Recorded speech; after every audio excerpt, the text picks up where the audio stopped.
사도행전 16장 16절에서 40절 말씀으로 이 세상에서 가장 신비한 곳이라는 제목으로 하나님 말씀을 증거하려고 합니다. 오늘 이 말씀 가운데 우리 사랑하는 성도님들 모두에게 하나님의 위로와 새롭게 하시는 큰 능력과 또 하나님께서 베푸시는 축복이 함께 하시기를 주님의 이름으로 축복합니다. 바울 사도 일행이 기도하러 가고 있었습니다. 아마도 루디아와 만났던 강변 어딘가가 아닐까 싶습니다. 잠깐 벗어나는 이야기지만 혹시 여러분은 매일 기도하는 장소가 있을까요? 바울은 타지에서도 이렇게 기도하는 것을 정하고 매일 기도하는 것으로 보입니다.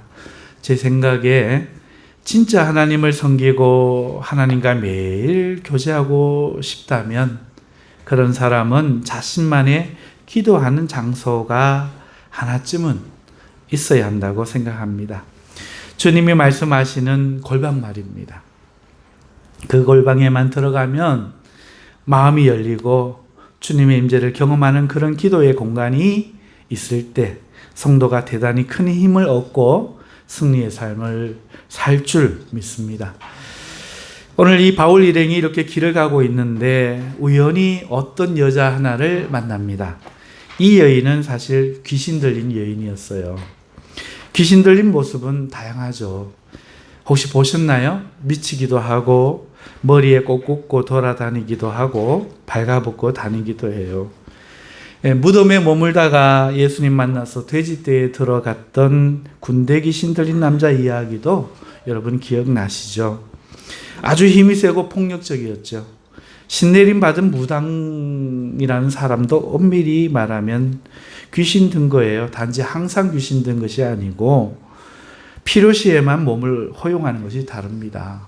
그러니까 귀신 이야기가 대단히 과학시대라 해서 멀게 느껴지지만 그렇지 않고 이것은 우리 이 자연 속에 있는 이야기라는 것이죠.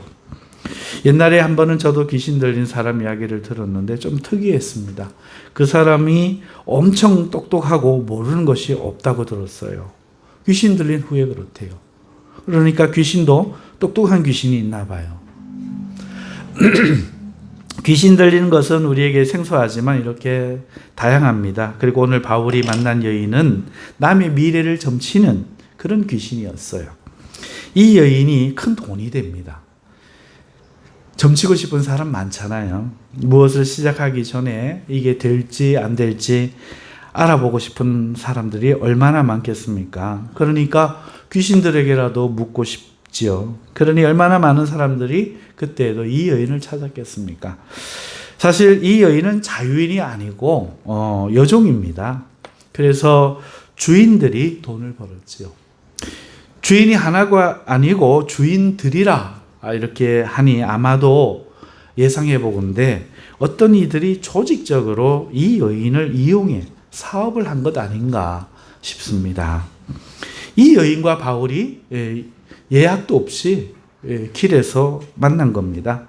사실 귀신 들린 사람은 눈빛부터 좀 달라요. 여러분 보셨는지 모르겠는데 일반인들과 눈빛과 기운, 분위기가 다릅니다. 섬뜩하거나 괴이하죠. 엘리베이터를 탁 타도 귀신 들린 사람이 딱 타면요 느껴요. 그럼 영안이 열려서 귀신이 보이진 않지만 속으로 막 기도해 주죠. 그럼 대부분의 태도가 바뀝니다. 이 여인을 발견하고도 바울은 그냥 지나치려 했던 것 같아요. 귀신을 쫓아내려고 생각하지 않았던 것 같아요. 왜 지나치려 했는지는 모르지만 성령의 감동이 없었거나 기도하는 일이 급하지 않았나 그냥 생각해 봅니다. 바울 일행이 지나치자 놀라운 일이 생깁니다. 보통 귀신은요 예수님을 피해 도망쳐요. 예수님을 대단히 무서워하죠. 그런데 이 여인은 놀랍게 바울 일행을 따라오기 시작하더니 소리를 질러 사람들에게 이들에 대해서 말하기 시작하는 겁니다. 이 사람들은 지극히 높은 하나님의 종인데 구원의 길을 너희에게 전하는 자들이야 라고 말이죠. 아마도 바울이 자신을 쫓아내지 않자 이 귀신이 마음이 담대해진 듯 보입니다. 거기에 한술 더 떠서 남의 미래를 알아맞히며 자신을 뽐내던 그 평소의 모습 그대로 바울 일행을 알아보는 자신의 영적 눈을 자랑하기까지 하는 거예요. 이래도 바울 일행은 그를 무시하고 지나쳤던 것으로 보입니다. 하지만 이 귀신 들린 여인은 그날부터 길에서 기다리다가 바울 일행이 지나만 가면 그와 같이 반복하는 거예요. 여러 날을 반복하는 거예요. 자기 딴에는 신나는 일이었을지 모르겠습니다. 언제 이런 경험이 있었겠어요?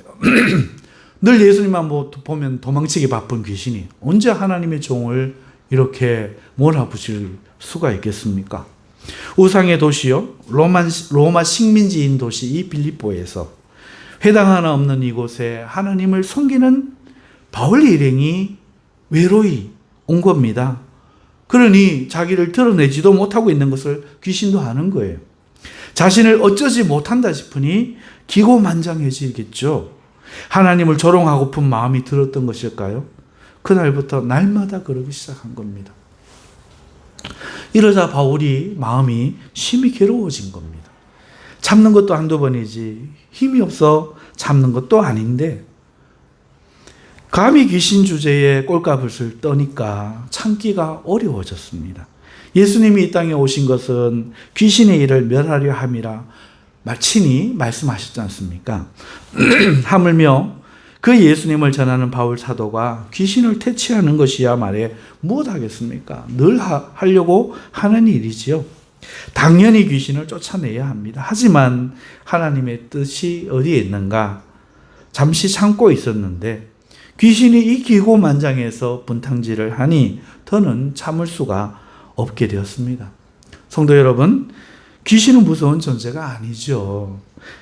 세상 사람들은 귀신을 무서워할지 몰라도 성도는 오히려 귀신이 무서워해야 하는 그런 존재입니다.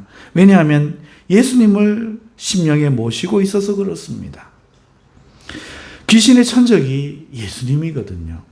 예수님을 모신 성도만 봐도 고양이 앞에 쥐처럼 귀신은 얼어붙고 맙니다. 오늘 이 귀신은 바울이 가만히 있었더니 간덩이가 부었던 것 같아요. 이에 바울이 더는 참지 못하고 즉시 명했습니다. 내가 예수 그리스도의 이름으로 내게 명령하노니 그에게서 나오라. 그러자 귀신이 즉시 나왔습니다. 즉시 나왔죠. 조금이라도 지체하거나 거역하지 못한 겁니다. 여러분, 귀신과는 대화하거나 부탁하는 게 아니에요. 명령하면 됩니다. 우리에게 주신 그 예수님의 이름은 대단한 권세가 있습니다. 하늘 아래 천사나 모든 영적 존재들이 그 명령을 들을 수밖에 없는 큰 권세가 우리가 가진 예수님의 이름의 권세입니다. 이 귀신은 까불다가 자기의 미래는 모르고 그만 쫓겨난 것입니다. 설마 이곳에서 그러랴. 자, 일이 이렇게 되자 갑자기 난리가 납니다. 그 여종의 주인들이 이로 인해 수입이 끊어지게 되자 무척이나 화가 난 것입니다. 사람이 귀신 들면 불쌍히 여기고 고쳐주어야 해야 정상 아닙니까? 그런데 이 인간 같지 않은 것들이 오히려 귀신과 협작해서 돈벌이 수단으로 삼았던 것이죠. 사람의 탈을 쓰고 있대 귀신과 무엇이 다릅니까? 귀신보다 오히려 더 악질이죠. 같은 인간이니까요. 화가 난 이들이 그럼에도 불구하고 우리나라 속담은 성경은 아닌데 참 맞아요. 그죠? 방귀 낀 사람이 성낸다고 잘못해놔놓고 화를 냅니다. 오히려 잘 됐다고 여종이 구원을 얻었다고 좋아해야 될 사람들이 무리를 데리고 와서 바울 일행을 사로잡습니다. 그리고 바울 일행을 끌고 장터에 있는 빌립보의 관리들에게 갔습니다. 그리고 이 사실을 관리들이 위에 보고하자 이번에는 최고 상관에게 끌고 갑니다. 무슨 일인지 묻는 상관 앞에 이들은 바울 일행이 로마 사람인 자신들을 받지도 못하고 행할 수도 없는 유대인의 풍속을 전한다 고발하는 것이죠. 온 무리가 합심하여 너도 나도 고발하니 마치 이게 막 큰일인 것 같습니다. 상관은 바울 일행에 대하여 옷을 찢어 벗기고 매로 치라 이렇게 형벌을 구형하는 것이죠. 이렇게 억울하게 바울 일행은 많은 매를 맞았습니다. 그리고 옥에 갇히게 되었죠. 사람을 구해주고도 매 맞고 갇힌 것입니다.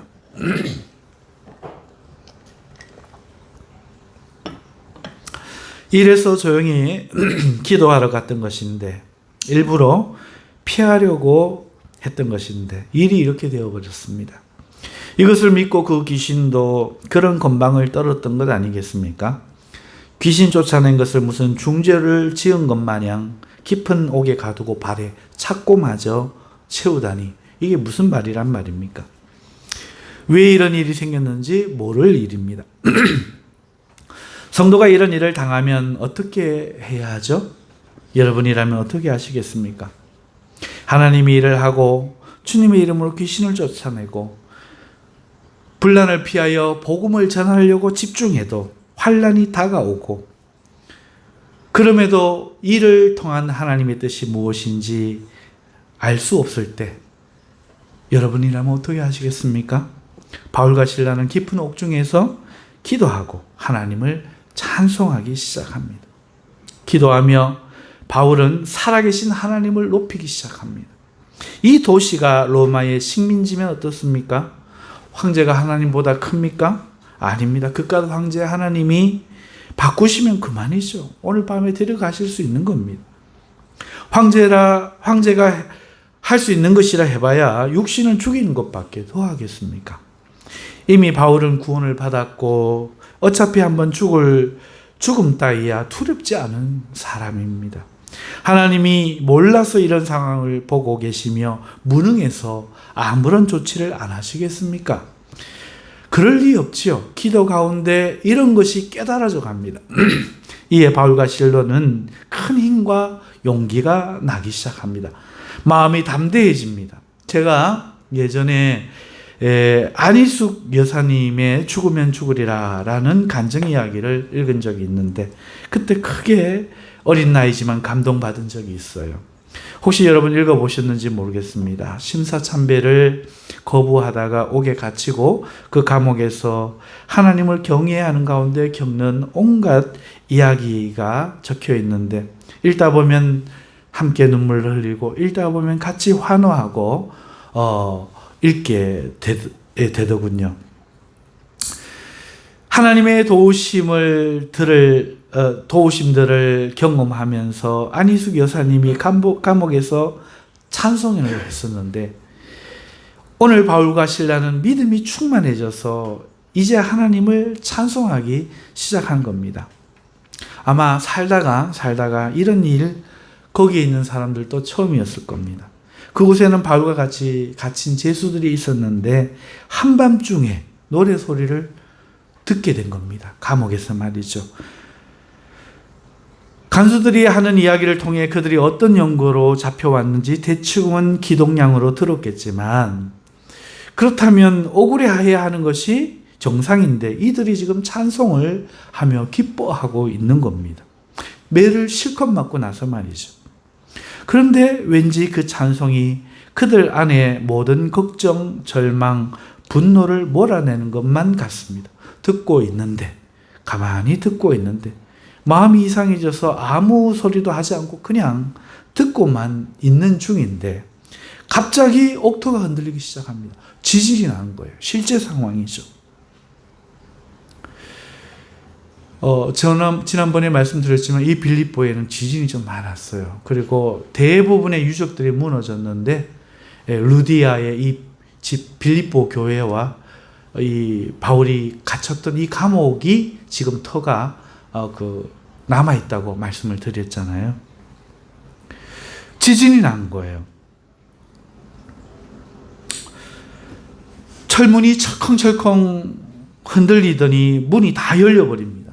뿐만 아니라 더 신기하게 착고의 메인 이 죄수들의 착고마저 전부 다 벗겨지는 거예요. 지진이 나서 철문이 흔들린다. 예, 이해가 갑니다. 문이 열렸다. 좀 그렇긴 하지만 그것도 또 이해한다 칩시다. 그런데 어떻게 발에 차인 착고가 열리겠습니까? 밤이 깊어 잠들어 있던 일찍 서던 간수도 그만 잠이 깼습니다. 얼마나 놀랐겠습니까? 옥안으로 달려갑니다. 달려가 봤더니 옥문이 전부 열려 있는 거예요. 큰일이 났습니다. 이 죄수가 다 도망하도록 자신이 잠들었다는 것을 알게 되면 어떤 일이 닥칠지 모릅니다. 그럴 바에는 차라리 자신이 자결을 하면 죄수들이 간수를 죽이고 도망한 것으로 보아 어쩌면 가족들에게는 해가 안 돌아갈 가능성이 있지요. 이에 간수는 자신의 칼을 빼어 자결하려고 합니다. 그때 감옥에서 안에서 큰 소리가 들리는 거예요. 우리가 다 여기 있으니 내 몸을 상하지 말라. 바울이 소리친 큰 소리였습니다. 바울은 감옥 안에 있으면서 밖에서 무슨 일이 벌어지는지 눈으로 보듯 훤하게 알고 있는 겁니다. 사실 그것이 성령의 역사지요. 하나님을 알게 하시면 우리 그렇게 알아질 때가 있잖아요. 그 간수는 하나님이 구원하시고자 택한 사람이었던 겁니다. 이 간수를 만나기 여기 위에서 여기에 온 거예요. 이 간수를 만나기 위하여 하나님은 그 귀신 들린 여자를 준비하셨던 겁니다. 간수는 뒤따라온 식구에게 등불을 달라 하여 들고 감옥 안으로 뛰어들어갔습니다. 얼마나 기뻤겠습니까? 죄수가 도망치지 않고 있으니 이제 자신도 산 것입니다. 그런데 바울과 실라를 눈으로 보자 그만 두려워지기 시작합니다. 이들이 보통 사람이 아닌 것이 느껴진 거예요. 어느 죄수가 감옥이 열렸는데 도망가지 않으며 어떻게 자신이 죽으려 하는 것을 알 수 있으며 심지어 소리쳐 자신을 살리려는 마음을 가지겠습니까? 죄수는 간수를 원래 미워하지요. 억울한 사람은 더욱 그럴 것입니다. 이런 것들이 깨달아지자 간수는 그만 두려워져서 바울과 그 일행 신라 앞에 넙죽 엎드립니다. 신께 경배하듯이 넙죽 엎드립니다. 그리고 떨며 말합니다. 선생들이여, 내가 어떻게 하여야 구원을 받겠습니까? 떨면서 말이죠. 그러자 바울이 대답합니다. 주 예수를 믿어라. 그리하면 너와 내 집이 구원을 받을 것이다. 이에 밖에 간수를 따라왔던 식구들도 안으로 들어옵니다. 바울에게서 주의 말씀을 그 밤에 온 식구가 그 집이 다 듣고 믿게 되었죠. 이런 큰 일을 경험하면서 듣는 복음은 마치 지진이 일어나듯 컸을 것이고 지진의 옥문이 열렸듯 그들의 마음 문이 활짝 열리지 않았겠습니까? 그리하여 그 밤 그 시각에 간수는 바울과 실라를 자기 집에 데려갑니다. 영접하는 것이죠. 예수님을 믿으면 마음에 예수님 영접하지요. 그렇죠? 믿음이 있으면 믿음의 사람들을 항상 영접합니다. 믿는 사람은 교회를 영접하고요. 믿는 사람은 자기의 지도자를 영접하지요. 여러분, 바울이 복음을 전해줬지만 땡큐 일 끝나지 않고 바울 일행을 간수가 죄인인 줄 알면서 이 일이 알려지면 어떻게 될지 그 위험을 감수하고 자기 집으로 영접하는 것. 그래서 칭의와 성화는 함께 구원이라고 하는 겁니다. 어떤 사람이 예수님을 믿는데 죄사함은 믿는데 삶은 거룩해지지 않는다. 행동은 따르지 않는다. 믿지 않는 겁니다. 예비 시간에 와서 하나님의 말씀을 듣지 않는다. 그 사람은 하나님께서 멀어진 사람이에요. 하나님을 바르게 예배하지 않는다. 그 사람은 하나님을 모르는 사람이에요. 여러분, 자신의 집에 데리고 가서 바울과 실라의 맞은 상처를 씻어주기 시작하고 쌈에 치료해 줍니다. 또 바울은 온 가족에게 세례를 베풀었습니다. 그 자리에는 이미 로마인도 없었고 죄수도 없었고 구원받은 하나님의 백성만이 있었던 것입니다. 할렐루야. 구원받은 기쁨이 그것을 지배하는 가운데 간수들의 식구들은 음식을 차려 바울과 실라에게 대접하였고 모두가 하나님을 믿는 믿음 때문에 크게 기뻐하였습니다. 그 밤이 축복의 밤이 된 것이지요. 절망을 소망으로 바꾸고 사망을 생명으로 바꾸는 것은 주님을 믿는 믿음밖에 없는 것입니다. 왜 똑같잖아요. 하나님 말씀을 들으면 다 죽어가다가도 심령에 큰 기쁨이 일어나죠. 하나님 말씀을 들으면 마음이 기뻐지는 겁니다. 이게 정상이죠. 그렇지 않다면 그건 비정상입니다. 죽던 사람도 하나님 말씀이 들리면 살아나고 해골 마른 뼈다귀도 하나님 말씀이 들어가면 살아나는 것이죠. 오늘 이 간수가 로마인의 앞잡이가 죄인 중에도 개수가 하나님 말씀이 들어오자 자기의 처지를 벗어버리는 거죠. 로마라는 이름을 벗어던지고 죽음도 두려워하지 않고 영접하여 대접하고 기뻐하고 하는 이 모습 한 30년 걸렸죠? 아니요. 즉시로 일어나는 겁니다. 그러니 10년을 교회 다녀도 바뀌지 않는 성도, 죽은 사람입니다. 믿음이 없는 거예요. 하나님의 말씀을 들으면 즉시로 생명의 역사가 일어나는 것입니다. 할렐루야. 그러니 마음터가 열려야 돼요. 마음문이 열려야 돼요. 우리의 착고가 벗겨져야 돼요. 하나님께 기도하시기 바랍니다. 하나님 나를 구원해 주시옵소서. 내가 유대인들처럼 종교적인 유대의 기독교에 매여 있지 않습니까? 교회만 다니고 있지 않습니까? 죽은 내 신앙 붙들고 내 율법 붙들고 나의 오름에 매여서 모두를 판단하며 정죄하며 하나님마저도 대적하며 살면서도 의분에 차서 예수를 죽여라 하면서도 나는 하나님 편이라고 하나님은 나를 사랑한다고 믿고 있는 마귀 새끼 아닙니까? 하나님 깨닫게 해주십시오. 하나님 살려주십시오.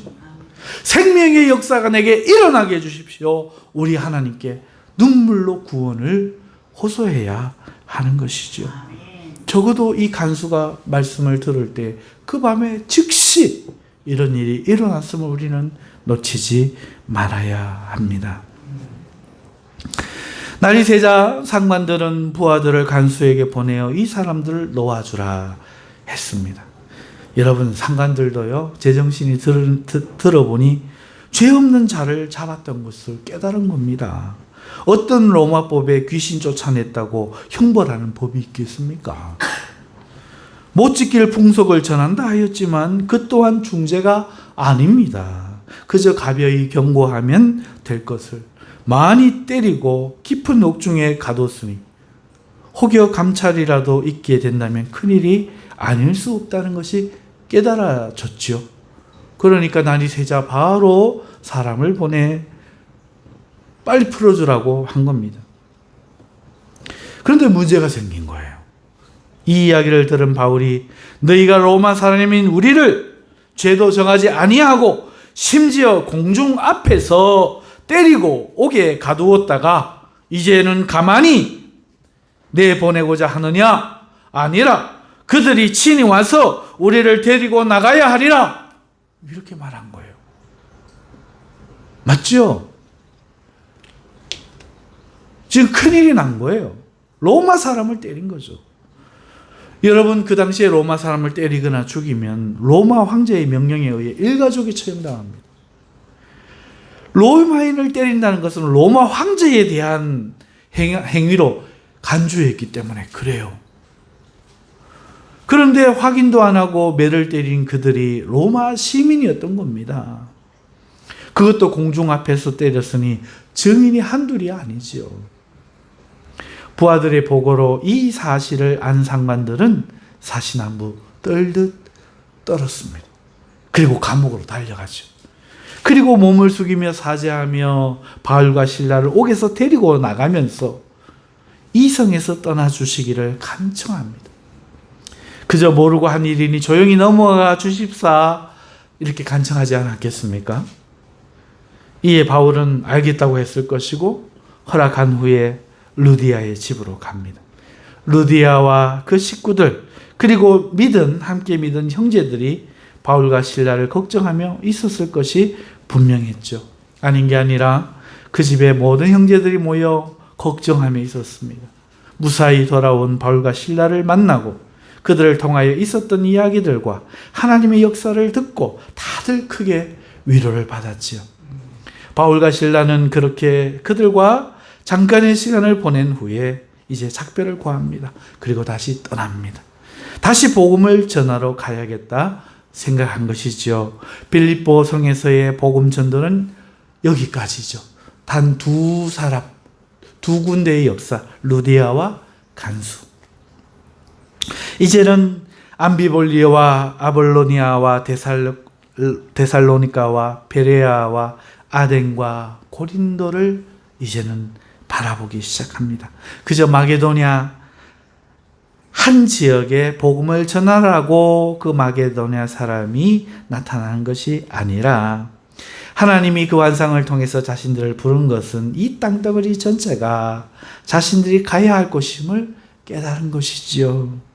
그렇게 바울과 실라는 루디아와 그 집 형제들과 작별하고 새로운 여행에 나서는 것이 오늘 마지막 이야기입니다. 또 새로운 길을 걸으며 새로운 사람들을 만나며 온갖 이야기들을 만들어 갈 것입니다. 하지만 그 길은 생명의 길이며 그 이야기는 화평의 이야기가 되겠지요. 그리고 사도행전의 이 이야기가 앞으로도 계속 이어질 것입니다. 사랑하는 성도 여러분, 오늘 이야기 어떠셨습니까? 사도행전의 이 이야기가 여러분 마음에 와 닿습니까? 우리 앞에 이렇게 많은 이들이 우리 주님을 믿었고 주님을 전했고 주님을 위해 살아갔습니다. 오늘 우리가 이 땅에서 예수님을 믿고 산다는 것 참 힘든 일이죠. 예수님을 믿는다고 여러 가지 곤란을 우리는 당합니다. 겪지 않아도 되는 그런 불편들을 많이 감수해야죠. 그래도 사도행전을 읽어보면 우리는 참 다행이다. 이들에 비하면 참 평안한 거다. 복받은 시기에 주님을 믿는 것이다. 이런 생각이 듭니다. 내가 루디아라면 어땠을까? 내가 간수였다면 어땠을까? 내가 바울 일행이었다면 어땠을까? 이런 생각을 합니다. 환경도 다르고 시대도 다릅니다. 하지만 믿는 주는 같지 않습니까? 주를 믿는 믿음은 같은 것입니다. 모두가 존경할 만한 사람들이고 우리에게 위대한 믿음의 선조들이지만 오늘 우리는 이 시대 속에서 우리가 걸어야 할 믿음의 길이 있지 않겠습니까? 똑같을 수는 없어도 그 믿음은 같아야 되고 그 주님을 향한 충성은 같아야 할 줄로 믿습니다. 오늘 이 시대는요, 로마 대신 사탄의 문화가 자리 잡고 있습니다. 사탄의 문화. 싸워야 할 대상이 다릅니다. 군사 대신 금융이 권력을 쥐고 국회의원도 조정하고 정부도 바꿉니다. 제도와 시스템이 군중들을 지배하고 있습니다. 오늘날 귀신 들린 사람은 미친 사람이거나 점쳐주는 여정 정도가 아니며 어쩌면 우리가 싸워야 할 이 미친 우리를 공격하는 이 대상은 무지몽매한 관리들이 아니라 이 세상 전체일 수 있습니다. 우리는 이 사탄의 거대한 문화에서 우리 자녀들을 믿음으로 지켜내야 하고 세상 활락으로 날마다 이끌고 유혹하는 쾌락주의로부터 그것에 빠지지 않도록 지켜야 합니다. 집에 데리고 있으면 좀 나은데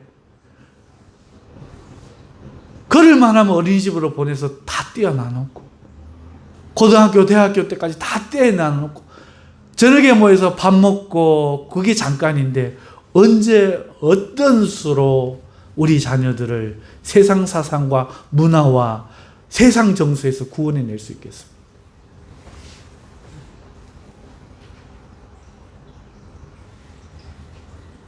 경건과 거룩한 삶을 가르치고 신령한 영적 비밀들을 우리 자녀들이 알게 해야 되죠.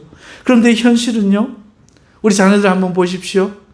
그렇게 떼놓은 결과 예배드리기도 싫어하고 기도할 힘이 아예 없고 바른 것을 가르치면 반항적이고 모든 영적인 일에 무기력하기만 한 우리 자녀들과 젊은이들의 모습을 우리가 보고 있지 않습니까?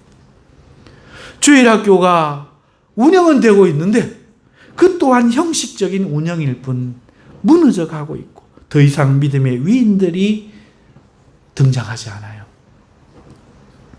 이것이 오늘 우리의 심각한 위기입니다. 여러분, 제가 대학 다닐 때 산 저기 에밀이라는 사람의 책 이만큼 두꺼운 게 있죠? 고개만 돌리시면 보이실 거예요. 여러분, 저 책이 뭔가 하니까 프랑스에 몇백 년 전에 어떤 사람이 보모에게 자기 아기를 맡기는 것은 미친 짓이다라고 쓴 책. 그런데 오늘 전 세상이 이렇게 안 하면 미친놈마로 합니다. 전부 아이만 나오면 어린이집으로, 유치원으로, 학교로, 학원으로 떼놓지 못해서 안달입니다. 어떻게 바로 잘할 수 있으며 어떻게 신앙을 가르칠 수 있었겠습니까? 주일날 또 교회에 딱 보내놓고 예배 드렸어? 헌금했어? 이게 답니다. 그리고 집에 돌아오면 휴대폰 하고 있으면 그런갑다. 이거를 평안하다 생각합니다. 교육의 기회를 다 잃어가는데 자기가 지금 무슨 짓을 하는지도 모르고 그러면서도 종교 이기주의에 빠져서 우리는 선택받은 백성이다 생각하면 하나님 우리 자녀를 지켜주실 거야? 언젠간 믿음이 들 거야? 말씀을 듣지 않는데 어떻게 바른 것을 알며 말씀을 가르치지 않는데 어떻게 교육이 되며 그 말씀대로 살아가는 훈련을 하지 않는데 어떻게 그 자녀가 영적인 힘이 생기겠습니까? 사랑하는 성도 여러분, 세상은 우리 친구가 아닙니다. 우리의 적입니다. 그 당시는 그 도시만이, 그 사람들만이 핍박하는 종교가 다른 사람을 인식했을지 몰라도 이제 이 세상은 영화, TV, 학교, 문화, 동성애, 페미니즘, 핵가족, 상업주의, 쾌락주의, 행복주의, 이기주의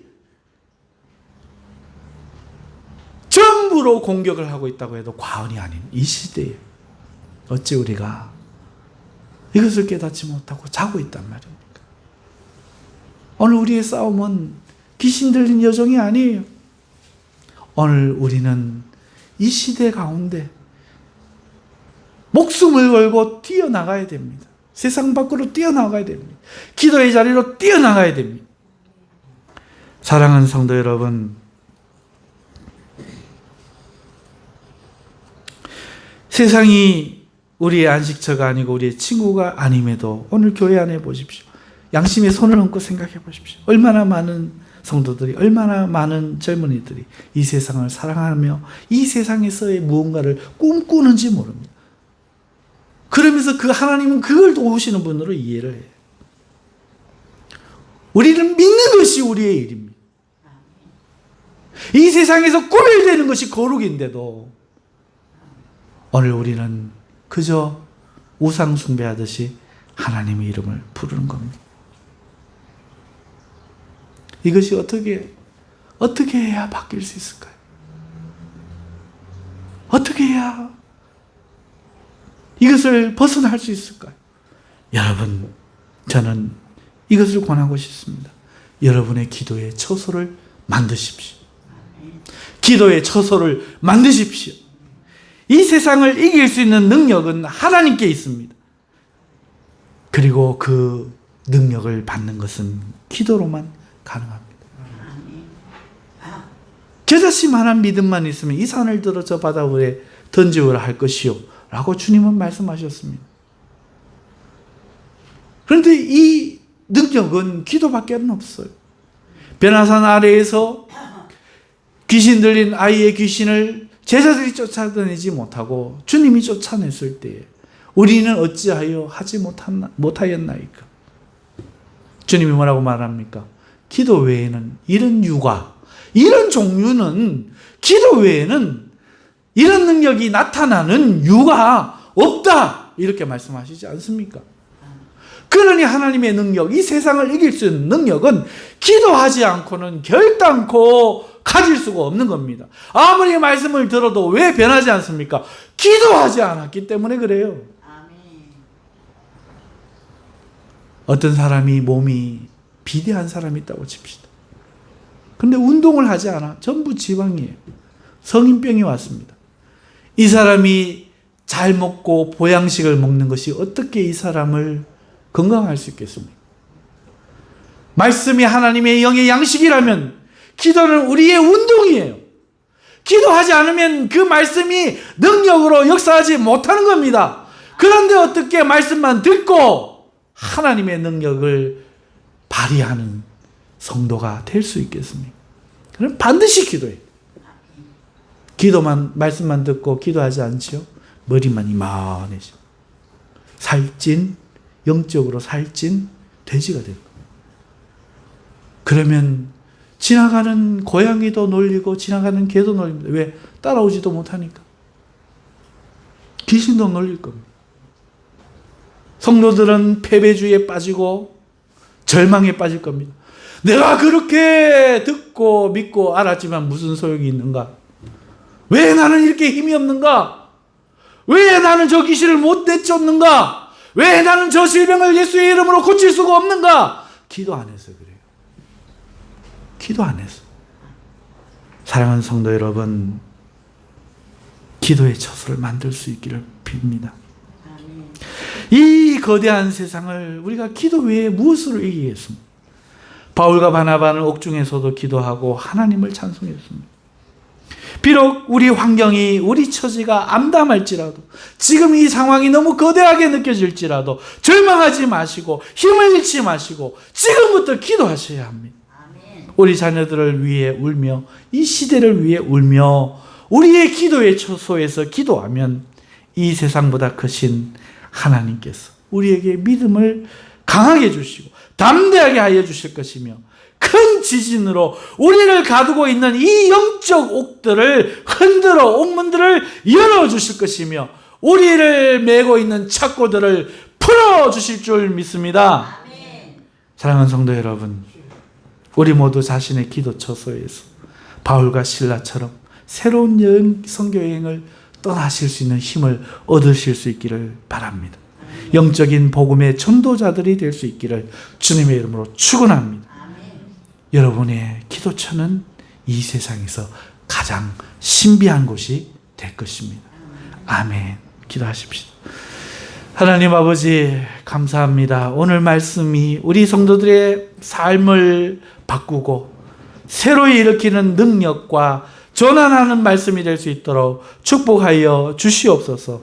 예수님의 이름으로 기도하옵나이다. 아멘.